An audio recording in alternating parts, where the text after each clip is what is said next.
গতকাল থেকে শুরু হয়েছে আমার এই চাকরিতে তো কোনো বেতন নাই, কিচ্ছু নাই। আছে ঘাড় ব্যথা, মাজা ব্যথা, কোমরে ব্যথা, হাত ব্যথা।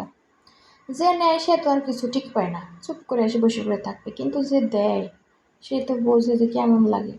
এবার আসছে এটা চুল কাটতে, হেয়ার কাট দিবে, দিছি। এই একটা আসছে আমার চোখ সাজাই দেবো মা, চোখ সাজাই দেওয়ার কথা বলে দেখে আবার হে যাবো করে নিয়েছে বাইতে নিছে। এই আবার চুলের আগা কাটলো, এই যে কেটে দিলাম। এর মাঝখানে আবার আর একটা ভুরু তুলে দিছি। আমার হয়েছে লো প্রেশার, আম্মু ডিম সিদ্ধ করে দিছে। তারপর এখানে এই সবগুলো বসাই দিছি। কাল থেকে শুরু করছি আর আজকে রাত 11টা 25 মিনিটে শেষ হয়েছে। তাহলে বুঝেন কেমনটা লাগে। আমার আবার টনসিলের ব্যথাটা এতই বাড়ছে, এখন আবার মেহেদি টেদি দিয়ে গেলাম বাজারে ডাক্তার দেখাইতে।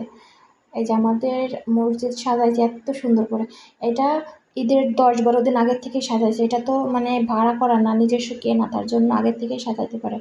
এই যে এতগুলা ওষুধ দিছে, বাসায় আসতে পারি না, এই যে আবার শুরু হয়ে গেছে। মানে ঘাড়ে ব্যথা হোক আর যাই হোক, এগুলো আমার করে যাইতেই হবে। কেমনটা যে লাগতেছিল। ভিডিও করছি নাকি এত মানুষ, কারো এই তো কিছু কিছু মানুষের ভিডিও করছি।